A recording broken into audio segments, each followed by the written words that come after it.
Alain, propos d'un Normand. C'est un lieu commun que chacun suit son intérêt. C'est un lieu commun que chacun suit son intérêt. Disons même mieux. Disons que chacun suit ses passions. Nul n'est peut-être juste en sa propre cause. Nul n'est peut-être incorruptible quand il s'agit des siens. Il faut d'abord comprendre bien cela, de façon à ne pas être choqué par de petits désordres publics. C'est la vie qui agit. Ce n'est point la raison qui nous met en mouvement. C'est la vie pleine et le sang riche.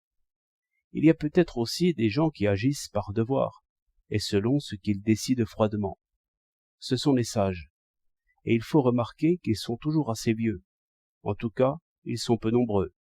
Ils feraient une vie lugubre. Dans le fait, la vie circule partout comme un fleuve, avec tumulte et cris. Je revois un coin de rue. Une petite voiture chargée de fleurs fuit devant un omnibus. Il y a un rémouleur, un pâtissier, 1000 gens pressés. Des femmes peintes, des gamins insolents. L'agent s'avance, en nageant dans ce fleuve comme un dieu marin. Ce sont des glapissements de marchands. Ce sont des choses à vendre, qui flattent le goût et l'odorat.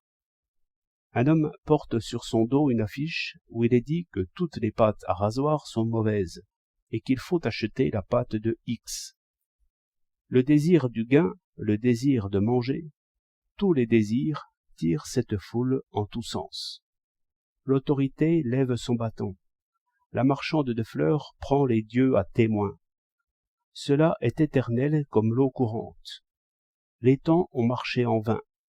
Des marchands, des esclaves, des prostituées, des débauchés, des gourmands, des prétoriens.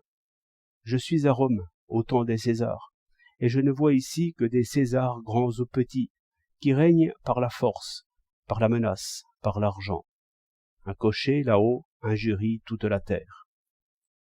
J'oublie le moteur humain, qui a tout traîné le long du temps, qui sauve tout, qui sauvera tout.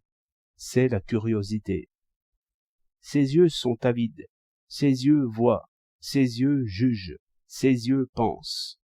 Voilà l'humain. Il n'en faut pas plus. Partout où des yeux regardent ainsi, il y a un arbitre, et il y a l'équité.